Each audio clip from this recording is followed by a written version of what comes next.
만나서 반갑습니다.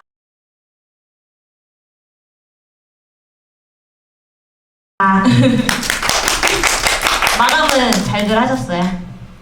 네, 이제 안 여쭤볼게요. 네, 그 벌써 이제 1일이고 아시다시피 이제 추석이에요. 그러면 오늘은 사실 재능 기부기도 하지만 어떻게 하면 이제 좀 저희가 항상 강조하는 게 건수 영업이잖아요. 그리고 이제 올 10월은 영업일수가 되게 적어요. 그래서 그럼 우리가 이제 공략을 해야 되는 게 뭐냐면 조기가동도 해야 되지만 이제 누구를 만나죠? 추석 때는? 그쵸. 그러면은 사실은 저희 뭐 또래들보다는 그 누구한테 가입이 더 잘 될까요? 이모, 고모, 아니면 할머니, 할아버지들? 네. 한테 이제 얘기를 하면 좋겠죠. 근데 갑자기 이제 만나서 너무 뭐 앞느심 얘기해도 너무 좋겠지만 아니면 뭐 저축 얘기를 해도 좋겠지만 요즘에 제가 봤을 때 이제 우리 이관을 하다 보면 50, 60대 분들이 거의 메인이잖아요. 그러면은 이제 그분들의 어머님, 아버님이 8, 50대 분들이잖아요. 저희한테 할머니, 할아버지들처럼. 그러면은 이제 제일 많이 제가 이제 상담을 많이 나가다 보면은 제일 궁금하시는 게 결국에는 저희 이제 건보료 내는 거에 장기요양 보험료를 내요. 그러면은 그만큼 이제 장기요양 등급 나라에서 혜택을 많이 주는데 그런 거에 대한 이제 보험 연결을 하는 거를 이제 고객님들이 많이 궁금해 하시거든요. 그러면 이제 이런 거를 우리가 누구한테? 가족들한테 가서 이제 자연스럽게 얘기를 할 수가 있는 거예요. 그래서 이제 나중에 그것까지 얘기를 해드릴 거고 얘기를 하려면 일단 우리가 기본 지식이 있어야겠죠. 그럼 이제 오늘의 카테고리는 치매와 장기요양 등급인데 장기요양 등급에서 조금 들어보신 적 있으세요? 네. 그쵸. 아직은 잘 모르실 수도 있어서 이제 오늘 같이 알아볼 건데 저도 사실은 이런 더 자세히 알아보기 전에는 저도 이렇게 되게 약간 겉핥기식으로 알고 있었어요. 근데 요즘에 활동을 다니시다 보면은 주변에 데이케어 센터나 이런 거 굉장히 많이 보셨을 거예요. 많이 보신 적 있으시죠? 이런 거는 서울뿐만이 아니라 저희 이관 활동 하다 보면은 지방도 굉장히 많이 가잖아요.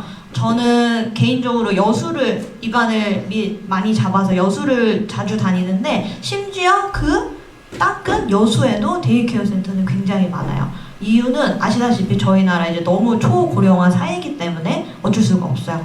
제가 지금 30대 거의 뭐 중후반인데 제 친구들이 거의 이제 애기 키우는 애들이 많아요. 그럼 걔네들이 어딜 다니겠어요? 어린이집이나 유치원에 많이 다니는데 사실상 많이 줄어들고 있어요. 어린이나 유치원이.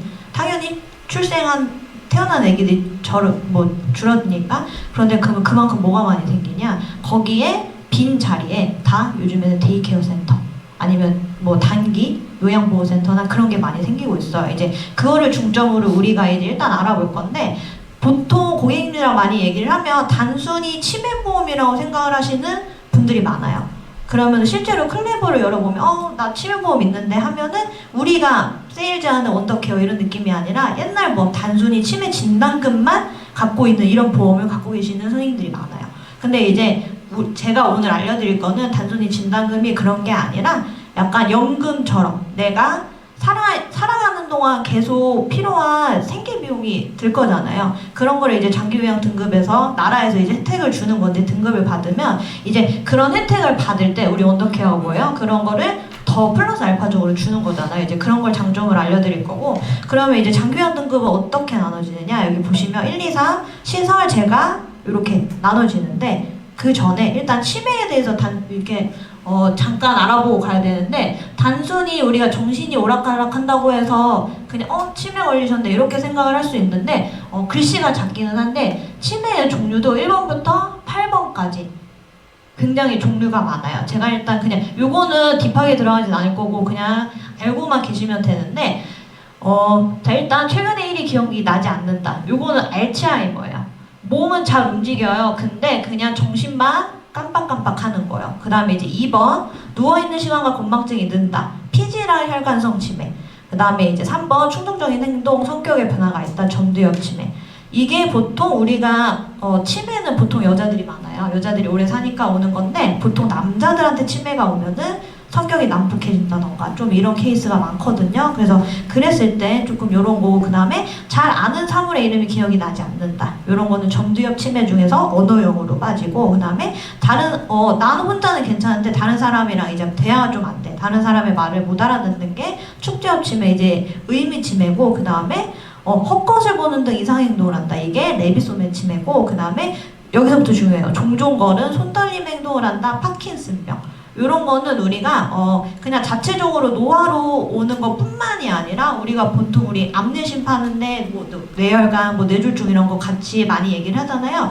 혈관성 치매, 그러니까 혈관성 질환이 먼저 오고 그 후에 오는 치매가 또 따로 있어요. 그래서 그냥 크게 그냥 자연스럽게 노화로 오는 치매랑, 그 다음에 내가 뇌 쪽으로 좀 아픈 다음에 올 수밖에 없는 그냥 혈관성 치매, 이렇게 조금 두 가지로 구분을 해주시면 되고, 그러면은 간단하게 요게 저희 회사 브로셔예요. 요거 보신 적 있으신 분? 일단은 기본적으로 회사 자료가 저희 회사는 되게 잘 돼 있거든요. 보면은 치매를 유발하는 주요 원인이 따로 있습니다.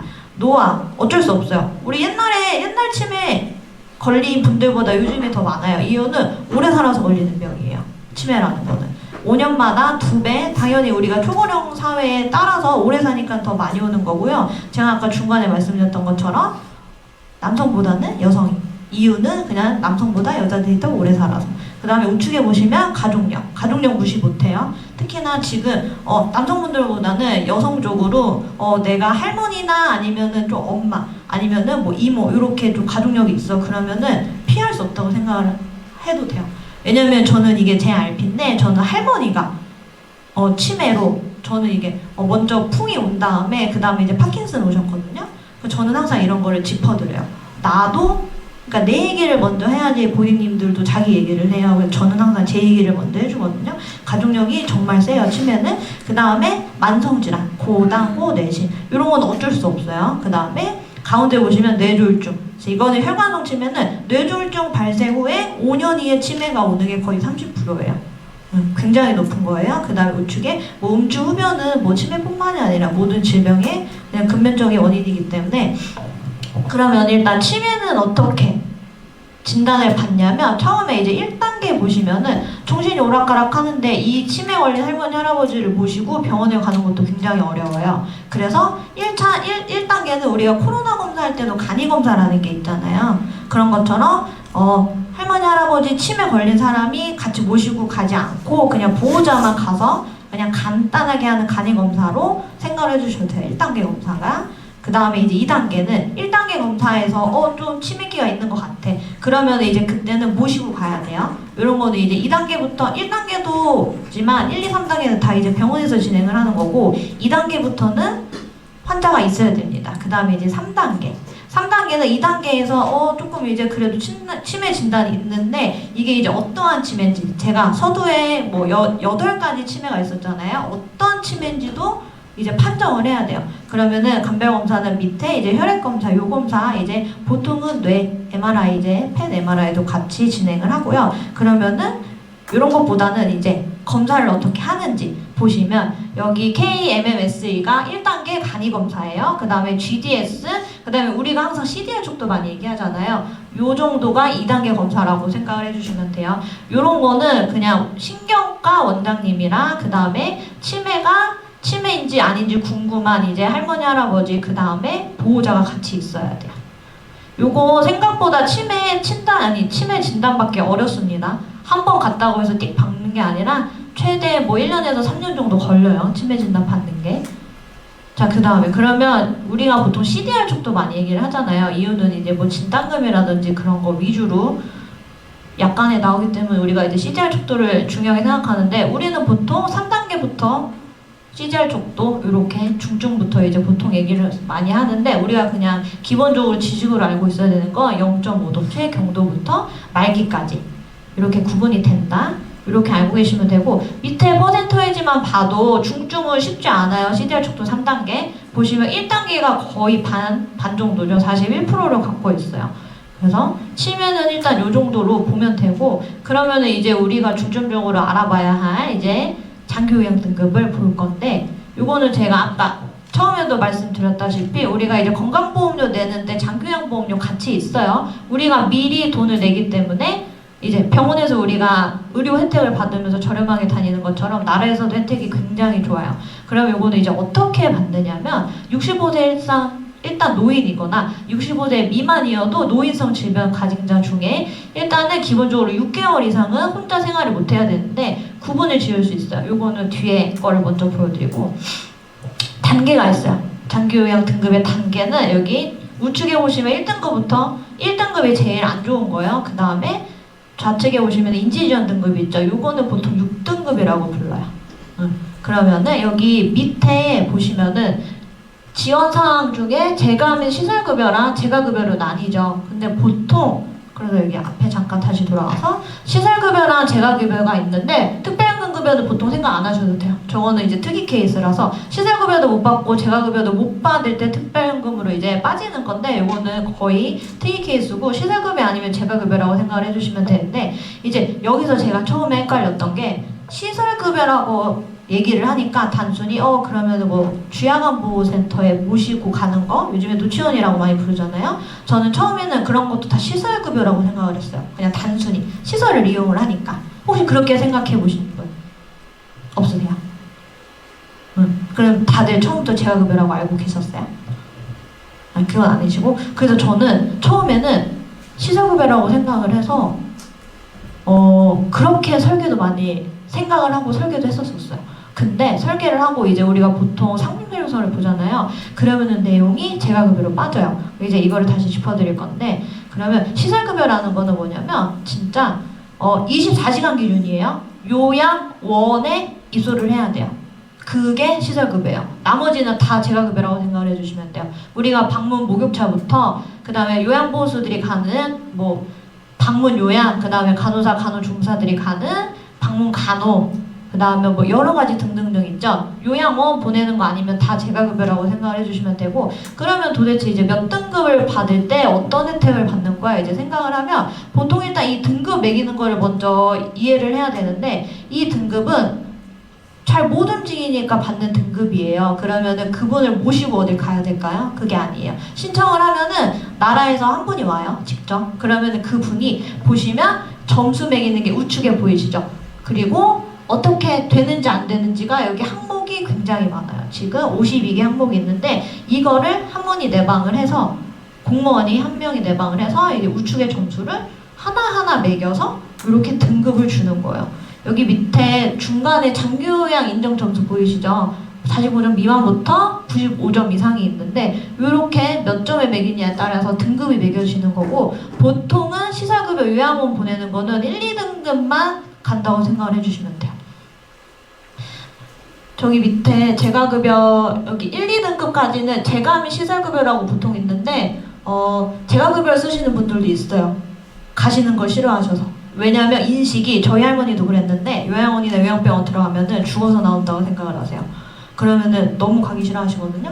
근데 사실 뭐 보호자 입장에서는 어쩔 수 없는데 그래서 1, 2등급이어도 어쨌든 재가급여를 쓸 수 있는데 보통 시설급여를 많이 쓰신다. 나라 혜택이 잘 나오기 때문에 그 다음에 보통 우리가 스무스하게 많이 받는 게 3, 4, 5등급이에요. 인지지원 등급은 사실은 제가 요양보호센터에 근무하시는 고객님들 있고 들어보면은 인지지원 등급 단계는 거의 케어가 안 된다. 왜 안 된대요? 왜냐면은 가면은 자기 조금 더 원래 있다가 가야 되는데 자기 약속 있다고 나가고 오히려 센터에서 관리가 안 된대요. 그만큼 거의 그냥 6등급을 생각을 안 해주셔도 되고 한 3, 4, 5등급이 제일 많다 라고 생각을 해주시면 되고 그러면 시설급여는 어떻게 쓰는 건데 이제 생각을 하면은 등급 매기는 것까지는 이제 했어요. 그 전에 그러면은 이 장기요양 등급 신청은 도대체 어떻게 하는 거야? 보면은 다 이제 순서가 있어요. 신청은 내가 이제 국민건강보험공단 지역별 지사 방문을 하던 우편을 하던 팩스 접수를 하고 인터넷 접수도 가능하고요. 밑에 보시면 구비서류도 있어요. 이렇게 신청이 들어가면은 제가 내방을 한다고 그랬잖아요. 방문조사를 옵니다.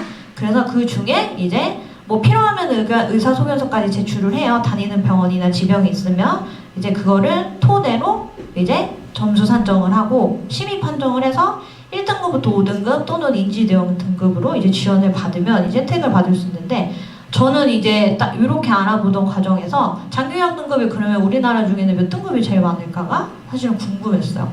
실제로 몇 등급이 많냐면 보시면 4등급이 제일 많습니다. 그러면 4등급이면 도대체 어느 정도가 4등급을 받는 거지 궁금할 수 있잖아요. 그럼 우측에 예시가 있어요. 빠르게 읽어보면 이게 어떤 엄마가 수영을 다녀요. 근데 어느 날 갑자기 나 수영 시작했는데 사람들이 수군거린대.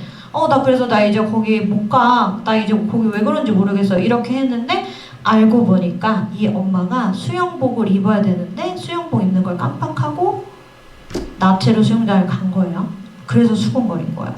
요 정도 몸 잘 움직이잖아. 요 정도면 등급 더 높아야 되는 거 아니야? 라고 생각을 할 수 있는데 이분은 5등급을 받은 예시였어요. 왜 5등급밖에 안 됐을까요? 이 정도면 심한 건데 이유는 뭐냐면 우리가 등급을 매길 때 여기에 자세히 보면 신체, 인지, 행동병화, 간호처치, 재활 보면은 다 혼자 뭘 어떻게 할 수 있는지, 정신이 오락가락하냐 그런 거를 체크하지 않아요. 몸을 움직일 수 있는지 그런 거를 위주로 보기 때문에 이분은 정신이 살짝 오락가락하는 정도지 몸이 움직이는, 심지어 수영을 혼자 가시잖아요. 잘 걸어 다니시잖아요. 혼자 옷도 벗고 수영복은 정신 오락해서 못 입은 거지 맘만 먹으면 입을 수 있으셨을 거예요. 그래서 5등급까지밖에 못 받았던 케이스고, 그래서 좌측에 보시면 4등급이 제일 많은 거예요. 그러면 이제 시설급여는 이제 1, 2등급이라는 걸 알았어요. 그러면 3, 4, 5등급, 인지지원 등급까지 이제 재가급여인데 보통 어떤 혜택을 우리가 받느냐면 보시면 재가급여부터 할게요. 보통 이제 재가급여가 제일 많으니까 재가급여는 보시면 구분을 지어요. 내가 부르던 아니면 내가 가던 그렇게 하는데 처음에 제가 그냥 지나가듯이 말씀드렸던 방문 요양부터 방문 목욕, 방문 간호, 그 다음에 주야간 보호, 단기 보호, 그 다음에 이제 복지용구 혜택이라고 생각보다 짜잘하게 이것저것 살 게 많아요. 예를 들어서 지팡이부터 거동이 힘들 분들 휠체어도 필요하고요.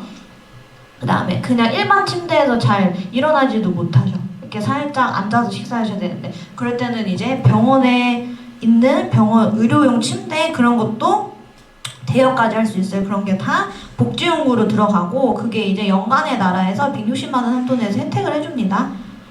홈쇼핑몰 같은 거를 이제 알려주면 거기서 이제 결제가 가능한 거예요. 요렇게까지 쓰는 게 재가급여고, 그 다음에 시설급여로 가면은 시설급여는 그냥 무조건 요양원을 가는 거예요. 그러면 여기서 요양병원은 안 돼요? 안 되나요? 궁금하실 수 있는데 요양병원은 달라요. 그 안 되는 이유는 맨 위에 보시면 장기요양급여 중 시설급여 라고 돼 있는 요양원이 지금 요양원이랑 노인요양 공동생활가정이 있잖아요. 우측에 보시면은 요양병원은 장기요양 사업에 해당 사항이 안 돼요. 그래서 제가 이게 궁금했어요. 저희 할머니 한 10년 정도 병원에 계셨거든요. 근데 손자인 저도 우리 할머니가 요양원에 계신지 요양병원에 계신지 기억이 안 나는 거예요. 자주 뵈러는 갔는데 엄마한테 여쭤보니까 저희 할머니는 요양병원이었어요. 엄마 왜 요양원은 안 갔어? 라고 여쭤보니까 가운데 좀 보시면 주요 상주 인력 보이시나요?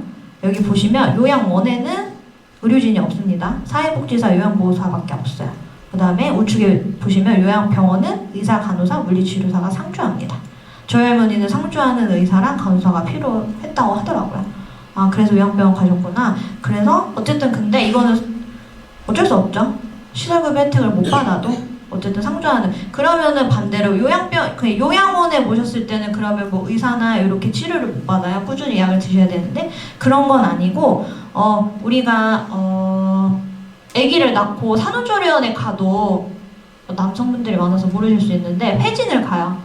연결돼 있는 소아과가 있거든요. 그런 느낌처럼 요양원이랑 협력돼 있는 병원에서 회진을 옵니다. 그러면 꾸준히 예를 들어서 당뇨약 아니면 고혈압약 이런 거를 꾸준히 먹어야 되는 어르신들이 대부분일 거잖아요. 사실은 그러면 이런 거는 계속 처방을 해줘요. 먹을 수 있어요. 그리고 주기별로 일주일에 며칠 이렇게 오기 때문에 그래도 진료는 볼 수 있는데 단점은 상주하지는 않아요. 그래서 그런 차이고, 그래서 보면은 비용 부담도 여기 본인 부담금 20%라고 돼 있고 식비는 별도예요. 보시면 우측의 요양병원의 식비는 50%지만 그 중요한 간병비가 요양원은 0%죠. 요양병원은 100%고 이유는 뭐냐면 요양병원은 그런 병원비 안에 요양 그런 게 다 같이 있어요. 입원비 안에. 그 정도 생각해 주시면 되고 그 다음에 요양원에는 상주하는 직원이 있기 때문에 요양보호사가 그래서 자기부담금이 없다고 나라의 혜택을 주기 때문에 요양병원은 내가 그냥 따로 상주해서 쓰는 건 아닌데 요양보호사를 따로 상주해서 쓴다는 느낌으로 생각을 해주시면 돼요. 요양병원 실제로 가면은 한 두세 분 있는 할머니 병동에 킵돼 있는 요양사분 선생님 한 분 정도 있거든요. 그럼 그분들은 그냥 우리가 뭐 따로 낸다는 느낌으로 알고 계시면 돼요. 그 정도. 그러면은 시설급여를 받았을 때 내가 매달 가족들이 드는 비용이랑 그 다음에 시설급여 안 받고 드는 비용이 이제 차이가 있는데 보시면은 등급별로 다르기도 해요. 일당 금액도 다르고 만약에 시설급여를 혜택을 받았을 때는 혜택을 받기 전부 금액부터 볼게요. 1등급 여기 맨 위에 보시면 우측에 250만원 보이세요? 시설급여 혜택을 받지 않고 요양원을 썼을 때 금액이에요. 근데 자기부담금 20%밖에 안 되죠. 그러면 우측에 이제 50만원으로 20%로 줄어드는 거예요. 그러면 1, 2, 3등급으로 해서 금액이 조금씩 줄어들죠. 그 다음에 이게 금액은 어차피 요양병원마다 달라요. 그래서 크게 그냥 250에서 300 정도 드는데 거기서 자기부담금은 20% 정도라서 실제로 시설급여 혜택을 받고 요양원에 모시면 가족들이 드는 비용은 달에 한 40만원에서 50만원 정도는 그냥 기본 비용으로 드는구나. 이 금액만 드는 게 아니겠죠. 플러스 알파로 때 되면은 뭐 옷도 사다 드려야 되고요. 생각보다 이것저것 나을 게 많아요. 어르신 한번 모시는 게. 그래서 최소 금액이 이 정도 든다. 그러면은 이제 이런 거를 다 이제 언더케어 설계를 할 수 있겠죠. 시설급여나. 근데 이런 것도 좋기는 한데 제가 이따가 보여드릴 거는 메인은 재가급여예요. 왜냐면 우리가 지금 추석 때 가족들한테 가서 갑자기 뭐 20만 원 하나 해줘요. 이모, 고모, 삼촌 아니면 할머니, 할아버지 뭐 해주실 수도 있겠죠. 근데 금액이 상대적으로 조금 낮으면 더 부담 없이 해줄 수 있겠죠. 그 다음에 내가 내는 보험료 대비 좀 많이 받을 수가 있어요. 이따가 알려드릴 건, 제가 보여드릴 건데 일단 우리가 기본적으로 이 재가급여에 대해서 알아야 돼요. 그래서 제가 이게 쭉 알려드릴 거고 재가급여는 3, 4, 5등급 뭐 6등급도 받을 수 있는데 저희 언더케어는 6등급은 안 돼요. 제가 이따 보여드릴 거. 그래서 3, 4, 5등급으로만 생각을 해주시면 되고 특별현금 급여 빼고요. 그 다음에 제일 중요한 게 장기요양 등급이랑 실제로 치매랑 구분지어서 치매만 이렇게 되는 거 아니야? 그게 아니라 치매가 사실은 대부분이에요. 근데 퍼센테이지만 봐도 치매 플러스 치매 중풍이 이게 중풍이 옛날에 뇌혈관 질환을 풍이라고 이렇게 불렀어요. 그래서 풍이 먼저 온 다음에 그 다음에 혈관성 치매로 이제 같이 오는 거예요. 그래서 묶여져 있는 게 44%고 밑에 보시면 요토 자궁통 그 다음에 중풍 관절염 쭉쭉쭉 있어요.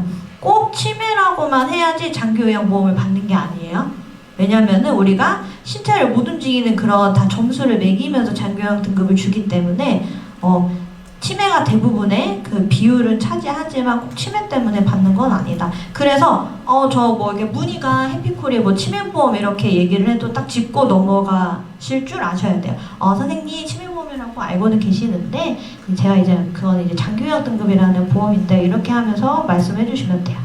저희가 그 원에 섞는 간병이라는 좀 다른 느낌인 거예요. 장기요양 등급은 이제 따로 구분을 지어서 설명을 해주셔야 되고 그러면 이제 제가 보여드릴 게 뭐냐면 제가 참 이제 언더케어 이것저것 설계 많이 해보시면 여자가 굉장히 비싸요. 그거는 다들 아시잖아요. 그리고 뭐 10만원, 30만원 보험금을 원하려고 뭐 이렇게 많이 내는 것보다는 많이 주고 싶어서 설계를 어떻게 하다 보면은 금액이 굉장히 올라가요. 그래서 어떻게 조금 사실 뭐 MIP 많이 받으면 그게 다 저희 수입이긴 하지만 뭐 어쨌든 계약을 받아야 되잖아요. 언더케어 뭐 세일즈 많이 하시는 분들 계시나요 혹시? 넘어갈게요. 그러면은 이게 제가 그래서 어떻게 어떻게 조금 금액을 줄이면서 건수를 높여볼까? 설명 깔끔하게 하면서. 그게 저는 되게 원더케어를 너무 팔고 싶은 거예요. 왜냐면은 너 만나다 보면은 저희가 생각보다 고연령 분들 많이 만나잖아요. 그러면은 여러 가지 뭐 아이스 브레이킹부터 뭐 암내심 얘기하고 뭐 저축 얘기하고 다 좋은데 가끔씩은 안 먹힐 때가 있어요. 그러다가 이런 얘기를 하면은 자기 엄마 아빠 얘기를 해요. 그러면 그러면 그래 이런 거는 더 본인들이 와닿아서 얘기가 더 이렇게 다가가기 쉬운데 금액에서 항상 막혔어요. 제가 뭐 받을 때도 있었지만 그래서 어떻게 조금 많이 보험금 많이 주면서 보험료를 조금 낮춰볼까 하면서 이제 생각을 한 게 보시면 제가급여가 제가 이제 오늘 말씀드릴 게 메인이라 했잖아요. 제가급여 중에서도 이제 원래는 이것저것 넣어다 보면 뭐 이거 넣으세요 팝업 엄청 많이 뜨셨던 거 많이 해보셨을 거예요. 설계하시면. 근데 보시면 복합제가만 100만원 넣고 설계가 가능해요. 다른 거 다 안 넣고. 다른 거 넣으면 좋겠죠? 뭐 시설급여 이런 거. 근데 자기가 뭐 부모님 준비하는 거면 상관없는데 본인이 준비를 할 때 본인이 뭐 요양원 들어갈 거 준비하고 싶을까요? 근본적으로 다가가서 저는 뭐 당연히 리스크를 준비를 하는 거니까 하고 싶긴 하겠지만 저는 제 보험이라고 생각하면 저는 사실은 그닥이에요. 그러면 시설급여는 제껴두고 그러면 제가급여는 괜찮을 것 같은데 실제로 주변에 제가 고객님들이랑 많이 얘기를 제가 어디 가서 50대 분들이랑 얘기를 많이 해보겠어요. 그래봤자 뭐 엄마 뭐 친구들 이모들인데 고객들이랑 얘기를 하면서 많이 느낀 게 제가급여에 대해서 실제로 많이 진짜 많이 하시거든. 이게 생각보다 어려운 게 아니에요. 제가급여가. 그래서 보면은 제가급여 중에서도 보시면 복합제가가 있어요. 자 그러면 딱 그냥 주계약이랑 복합제가만 깔끔하게 들어가요. 근데 지금 요거 주계약은 그냥 최소로 넣고 그 다음에 맥시멈이 원래는 이게 150까지 됐었어요. 100으로 줄어든 지 조금 됐는데 근데 단독으로 설계할 때는 이게 원래 150이었을 때도 100밖에 안 됐어요. 그리고 제일 중요한 거는 처음에 90세 세팅이잖아요. 근데 90세 하면 무슨 의미예요? 그래서 종신으로 늘려요. 처음 세팅은 90세로 들어가요. 근데 그걸 다 종신으로 늘리고 20년 요거는 좀 늘려도 돼요. 이유는 뭐냐면 주계약은 계속 낼 거지만 이거 제가급여 진단 받고 나서 보장 받기 시작하잖아요. 그러면 이만큼 금액 안 돼요. 고객님들은. 딱 요만큼만 내는 거예요. 20년 동안만. 그래서 납기는 나이 생각하면서 하면 되는데 7만 원밖에 안 나왔어요. 제가 지금 설정 여자 65세로 가상 설계한 거예요. 65세씩이나 됐는데도 이만큼밖에 안 나와요. 이분 복합제가로 근데 복합제가기는 해요. 복합제가 제가 한 번 더 짚어드릴 건데 복합제가로 쓰기 시작했을 때 한 달에 100만 원씩 줄 때까지 나온대요. 달에 7만 원만 내면. 가입하실 것 같아요? 안 하실 것 같으세요?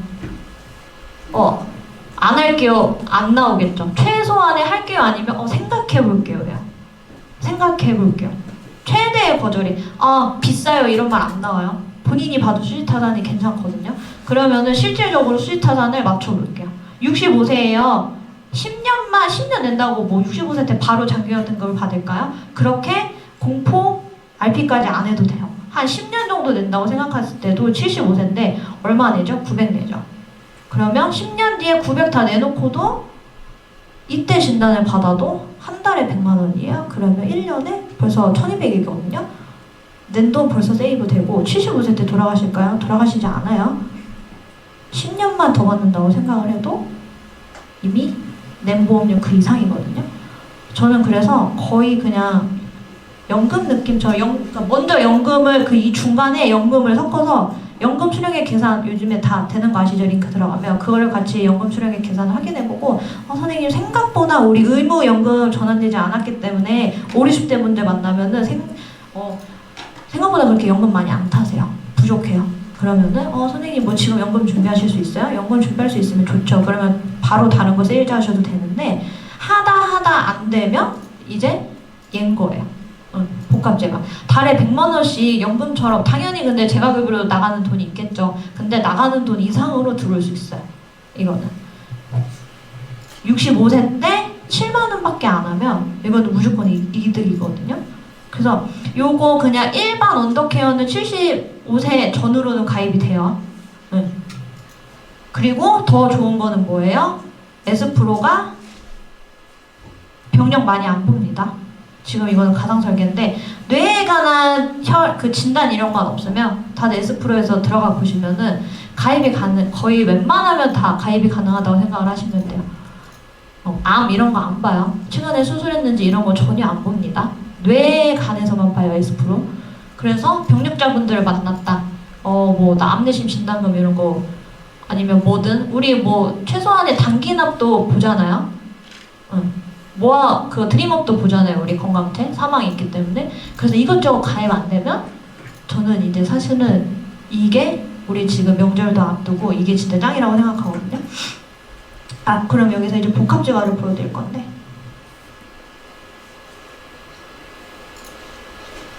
총 5가지가 있어요. 보여드릴 건데 거기 중에서 한 달에 2개만 쓰면은 내가 설정한 그 보험금을 고객님이 받을 수 있는 거예요. 뭐냐면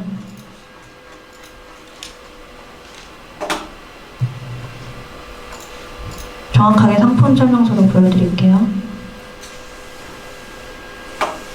조금 작아서 안 보이실 수도 있는데 여기 맨 밑에 복합 재가 급여는 5가지 항목, 방문 요양, 방문 모교, 방문 간호, 주야간 보호센터, 단기 보호. 얘네 5가지 중에 한 달에 2개만 쓰면은 내가 처음에 설정한, 저는 100만 원이라고 설정했죠. 그러면 고객님은 100만 원 가져가실 수 있는 거예요.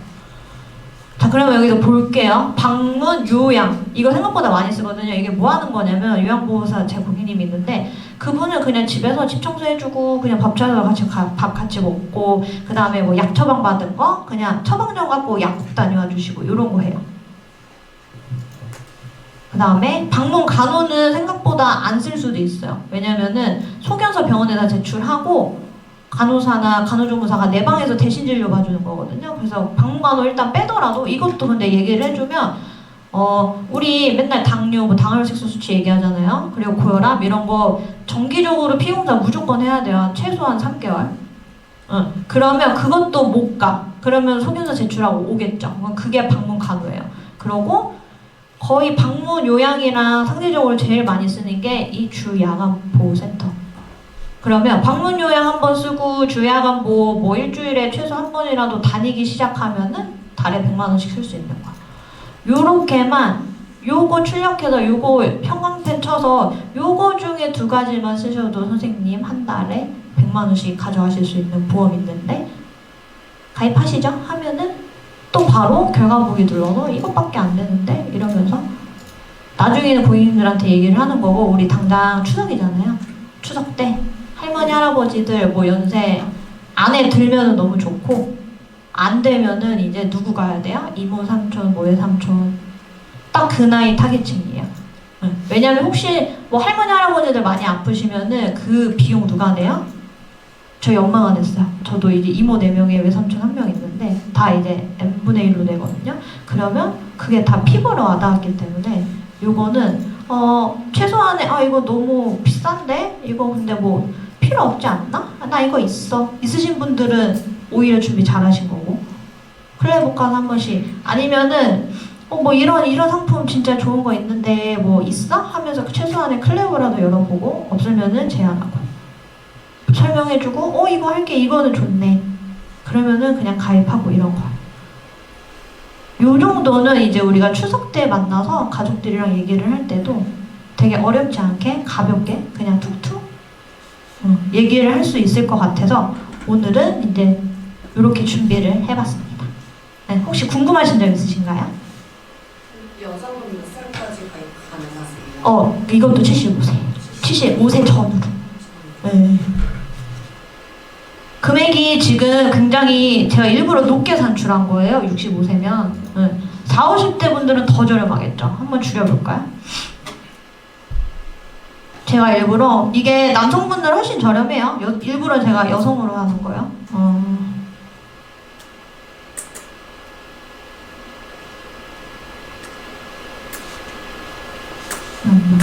10살만 줄여도 왜냐면 딱 50대 분들한테 세일즈하기 좋아요. 왜냐면 그분들의 이제 어머님, 아버님을 겪어봤을 거예요. 아니면 이미 제가 고객님들이랑 얘기해보면 주변에 꼭 보험 좋아하시는 분들 한 분쯤 무조건 있거든요. 그러면 그분들한테 들어는 봤어요. 근데 자세한 건 몰라. 근데 얼마 안 비쌌대. 다들 요 정도로만 겉핥기식으로 아시거든요. 이제 그거를 저희가 짚어드리는 거예요.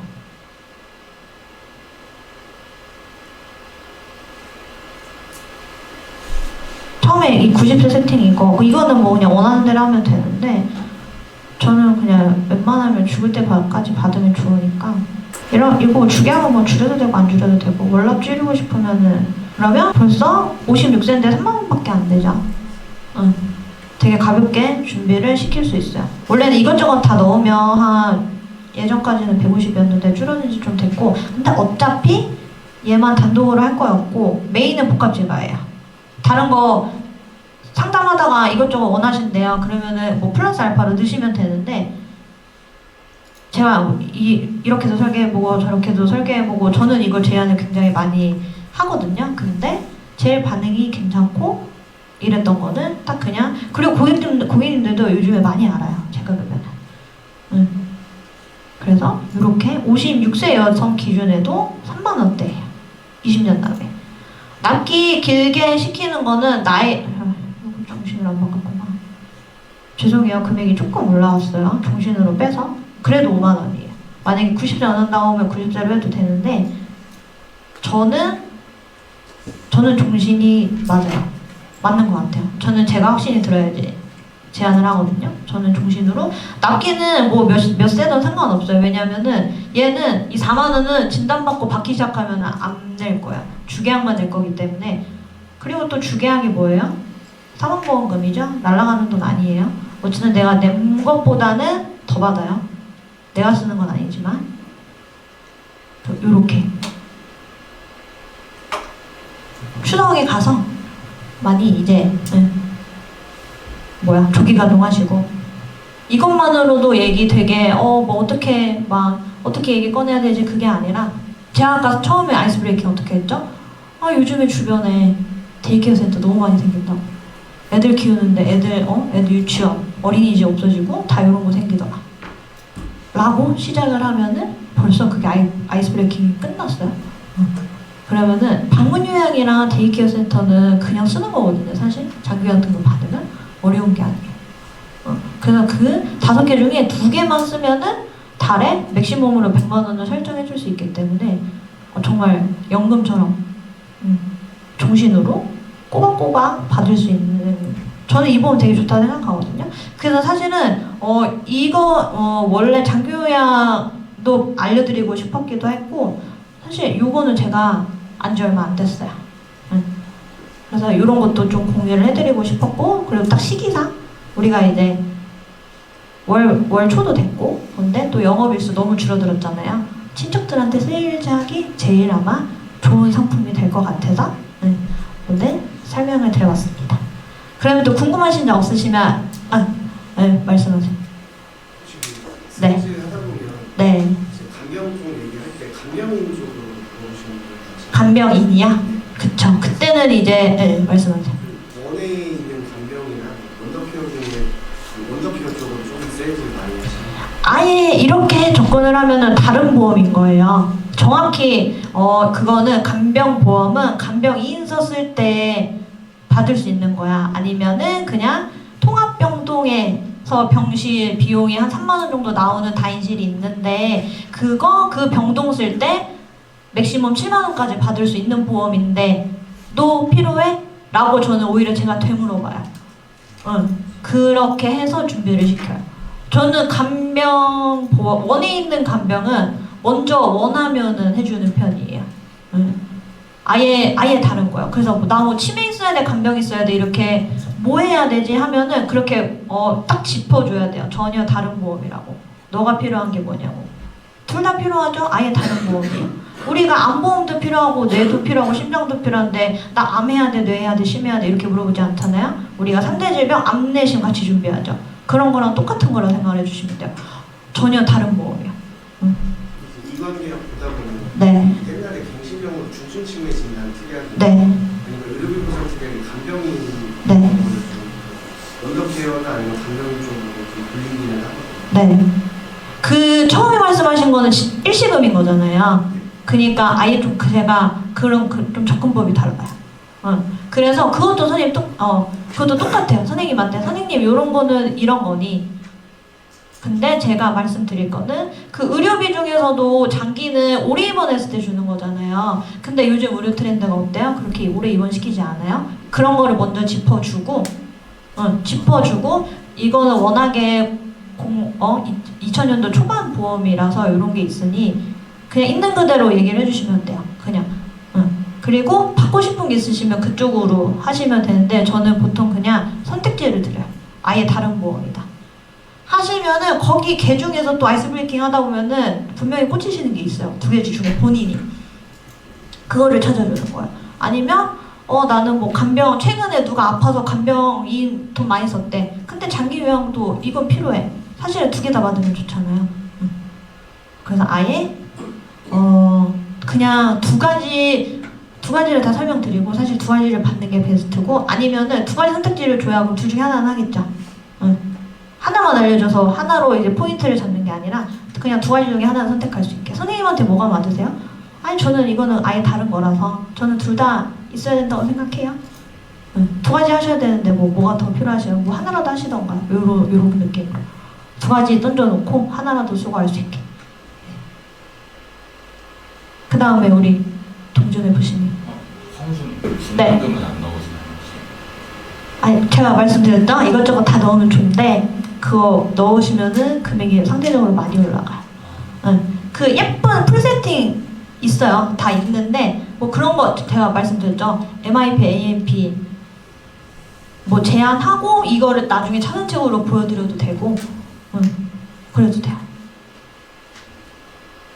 그리고 네. 20년 납 네. 설정을 해주셨는데 혹시 30년부터 가능한 30년 납이 더 좋은 30년 딱 30년 납이세요 하면은 하고 싶으실 것 같아요. 50대 분들이 조금 애매해요.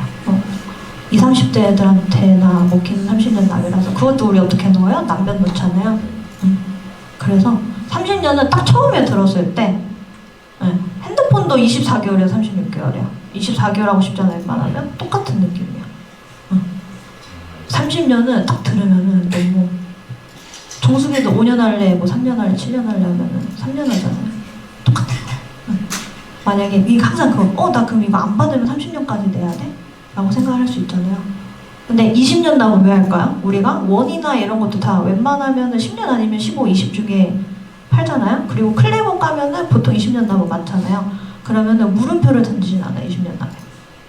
그 어르신들한테 30년 납은 조금 이제 물음표가 될 수도 있어. 근데 만약에 그러니까 월납을 조금 더 낮추시고 싶으셔서 네. 그러면은 제한은 해볼 수 있죠. 만약에 8만 원이 좀 부담스러워 30년 파니까 뭐 5만 원, 6만 원이네. 그러면 그때 이제 제가 말씀드렸다. 진단 받기 하고 돈 받기 시작하시면 돈 안 내실 거예요. 20년 납 먼저 보여주고 그래도 조금 비싸 이렇게 약간 좀 그러기 시작하면 선생님 그러면 10년 좀 더 늘려볼까요? 어차피 받기 시작하시면 안 될 건데 그러면서 가도 되는데 처음부터 가는 거는 조금 비추천입니다. 또 궁금하신 점 없으시죠? 그럼 이제 여기서 마무리하겠습니다. 수고 많으셨습니다. 다들 추석 때 계약 많이 받으세요.